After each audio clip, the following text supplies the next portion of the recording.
Très chers amis amateurs de thé francophone, bonjour, bienvenue chez moi, Stéphane Herler, le fondateur du blog Tea Masters ainsi que de la boutique tea-masters.com. Nous faisons aujourd'hui notre dernier cours de cet hiver sur les thés à haute oxydation ainsi que les thés rouges et nous terminons en beauté avec un thé qui s'appelle Rong Un, également numéro 21. Qu'est-ce que ça veut dire? Je vais vous expliquer ça dans quelques instants. Je vous remercie d'avoir participé à ce cours. Nous allons dans les prochains temps faire des cours un petit peu par-ci par-là. Pas de set encore en vue parce que la saison du printemps vient de commencer. Nous avons déjà un premier thé qui est arrivé, un Bilochun de Sanxia, qui est pas mal du tout. Hein. Comme la dernière fois, l'an dernier, j'ai pris cette fois-ci le premier batch et il est vraiment très bien. Donc on va pouvoir le déguster dans les prochaines semaines. La semaine prochaine, avant cela, nous allons d'abord parler encore de l'empereur Huizong, qui est un empereur très important dans la dynastie Song et qui buvait beaucoup de thé. Donc il y a plein d'anecdotes sur lui et sur le thé. Et je vais vous raconter ça en vidéo. J'ai fait un article dans le blog, mais pour ceux qui n'ont pas le temps de lire, on va faire ça de manière un peu plus conviviale en faisant une vidéo à propos de cet empereur qui est un petit peu différent de tous les autres empereurs et qui, j'espère, va vous intéresser. Et puis on aura bientôt de nouveau une interview que je prévois dans les prochaines semaines. Je ne sais pas encore quand, mais elle va être en anglais et va avoir un sujet un petit peu différent, toujours dans le thé, mais sur un thé un petit peu particulier. Ça, on verra plus tard. Alors, venons-en à notre thé du jour, notre dernier thé dans la liste de ceux que nous avons étudiés cette saison, hein, avec l'hiver qui s'achève. Le Rong Un, hein, le thé numéro 21. Donc le numéro, hein, ça veut vouloir dire que, comme la semaine dernière, c'est un thé qui a été créé à Taïwan par cet institut de recherche, Taiwan Research and Extension Station. Et c'est donc un thé qui a été croisé, un thé assez récent, puisqu'il n'a fait son apparition officielle qu'en 2009. Hein. Plus le numéro est élevé, plus il est récent. Hein, les T12, 13, Jinchuan, Tseu, ceux-là sont un peu plus anciens, des années 80. Mais celui-ci donc est de 2009. La semaine dernière, le Rong U, le numéro 18, était un croisement entre un thé birman de genre Assam avec un thé sauvage taïwanais. Cette fois-ci, c'est un thé rouge Chimen. En fait, donc le cultivar, c'est le cultivar chinois Chimen qu'on utilise surtout pour faire du thé rouge, croisé avec un thé Assam d'Inde cette fois-ci. Donc deux thés qui ont vraiment la spécificité d'être utilisés pour le thé rouge, et donc celui-ci, il est également très utilisé pour le thé rouge. À Taïwan d'ailleurs, c'est sous cette seule forme que je l'ai vu. Je ne l'ai pas encore vu en thé vert ou en oolong, mais vraiment juste en thé rouge et pratiquement à toutes les saisons. Mais moi, je choisis forcément toujours une saison bien chaude qui permet d'avoir une oxydation très élevée, hein, proche des 100%, de manière naturelle. Et nous sommes de nouveau à Sun Moon Lake, hein, le grand lac au centre de Taïwan, dans la région de Nantou. C'est un endroit assez historique pour faire du thé rouge, parce que dès 1925, il y a eu une première tentative avec un thé rouge venant de Darjeeling, qui avait été planté là-bas.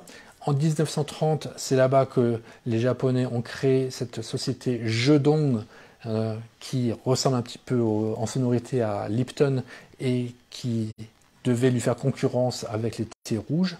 Et ces thés rouges ensuite ont vraiment commencé à être produits dans les années 30, milieu des années 30, 35, 36, par là, suite à la Grande Dépression des années 1929 qui avait conduit les pays dans le monde entier à être beaucoup plus protectionnistes à ne plus vouloir commercer, à ne plus vouloir importer du thé de l'étranger, mais pour garder leur réserve d'or pour eux. Et donc le Japon, faisant pareil, au lieu d'importer du thé rouge d'Inde, en faisant commerce avec les Anglais, l'empire un petit peu concurrent à l'époque, ils ont préféré mettre en place leur propre thé rouge, notamment à Taïwan, qui a un climat plus chaud qu'au Japon, et donc qui convient mieux pour faire du thé rouge que le Japon. Alors, donc ça explique que cette région autour de Sun Moon Lake soit si propice à faire du thé. D'ailleurs, le sol, un petit peu en rouge jaunâtre, il est un petit peu acide, et ça convient bien au thé. Alors, on va préparer ce rong 1. On voit qu'il est très semblable au rong U de la semaine dernière, à Assam.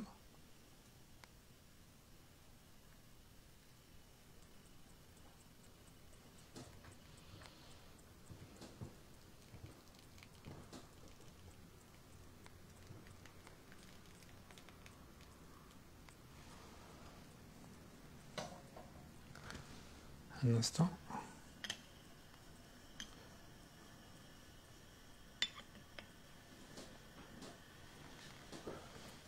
Donc les feuilles sont assez longues et bien foncées, donc très fortement oxydées. On voit un petit peu des bourgeons orangés, dorés, et c'est par rapport au rond U. Au niveau de l'apparence des feuilles, on ne voit pas de grande différence. Par contre, au niveau des odeurs, tout de suite, surtout à sec, là je décèle des fortes notes d'agrumes. Et c'est pour ça que j'ai mis cette orange et ces mandarines là sur ma table. Parce que vraiment, ce sont des arômes qu'on sent vraiment beaucoup à sec sur ces feuilles. On va voir ce qu'il en est dans l'infusion.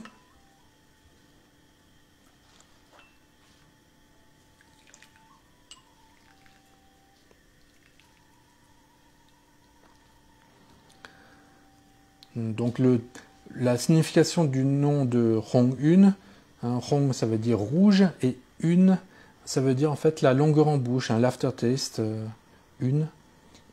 Et donc ce serait un thé rouge qui aurait une longueur en bouche. Voyons voir si c'est vraiment le cas. La couleur en tout cas elle est bien transparente, bien foncée, en rouge foncé. Ça c'est bien. On en retrouve un peu des odeurs d'agrumes dans l'infusion. On va attendre quelques instants. Pendant ce temps-là, je vous montre la belle couleur de l'infusion. Je laisse un peu refroidir, parce que sinon ça va être trop chaud à boire. Ce qu'on peut faire, c'est je vais remettre les feuilles que je n'ai pas infusées dans ma jarre. La jarre permet toujours bien d'ouvrir les arômes avant d'infuser un thé. Donc j'aime bien utiliser une jarre plutôt que d'utiliser le sachet en plastique. Ça enlève un petit peu ces arômes artificiels dus au sachet et ça intensifie, je trouve, les arômes.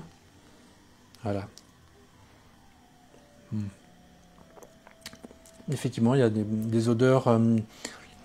il y a une petite astringence, c'est vraiment un peu comme la semaine dernière, au niveau du goût, on a un goût plus intense, beaucoup plus presque de mâche, pour prendre un terme du vin.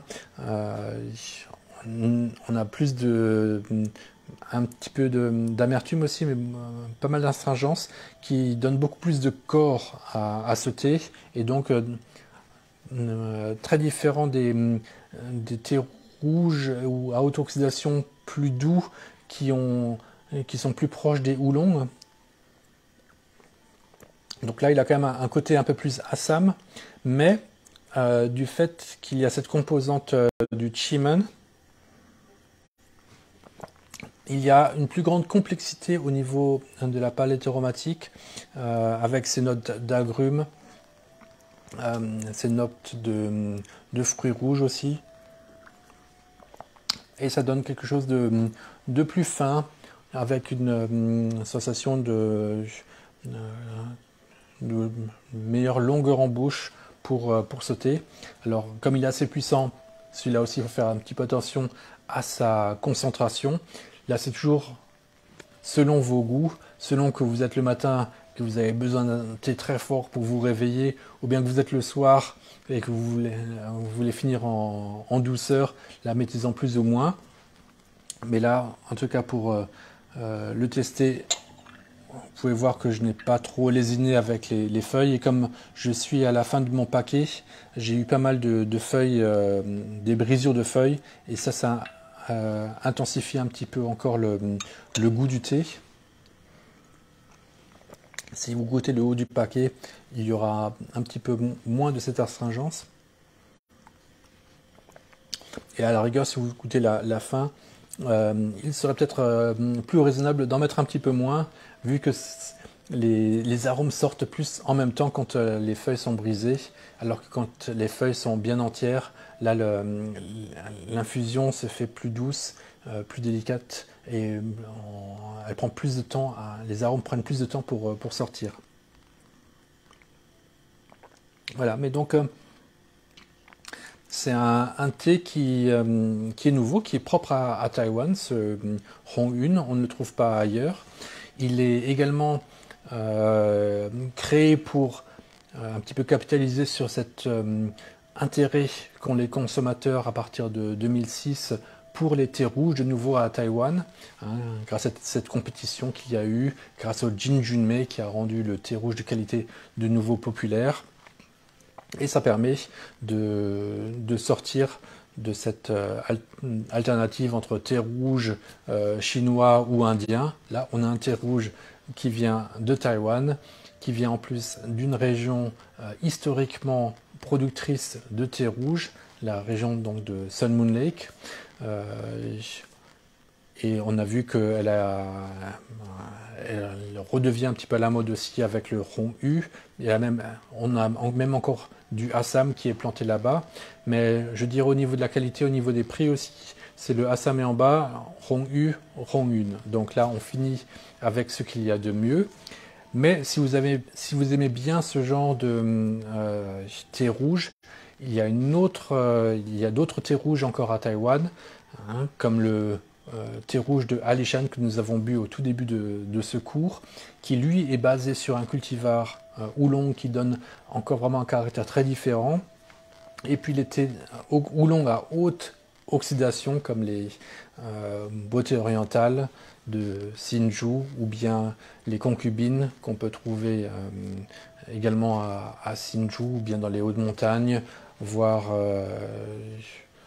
même dans la plupart des régions de Taïwan, ainsi que le thé rouge de la côte Est, un thé rouge également inspiré par la beauté orientale, mordu par ces petits insectes, qui donne un goût de miel, donc très différent du goût qu'on a aujourd'hui. Ici on a un goût beaucoup plus puissant, proche des thés Assam, alors que les thés rouges mielleux ou bien les oolong concubines ou beauté orientale, ceux-là ils seront beaucoup plus donc miel, beaucoup plus doux au niveau du caractère, mais ça donne aussi beaucoup plus de variété et de choix pour ce type de thé. Alors, chacun ses goûts. Nous avons donc pu faire le tour de ce genre de thé qui correspondent donc plutôt à des thés du matin ou bien à des thés d'hiver quand il fait bien froid dehors et bien sec. Ces thés-là, ils sont plus faciles à digérer, ils ne vont pas vous rafraîchir, au contraire ils vont plutôt vous apporter de la chaleur. Et donc c'était bien qu'on arrive à terminer cette série de cours avant maintenant le début du printemps. Je vous remercie pour votre intérêt. Mettez-moi un petit pouce bleu si vous avez aimé. Et puis, on va continuer donc dans les prochaines semaines avec d'autres petits sujets par-ci par-là. Et on refera un cours un peu plus extensif une fois que des nouveautés seront apparues et que j'aurai pensé. Merci beaucoup. À la semaine prochaine.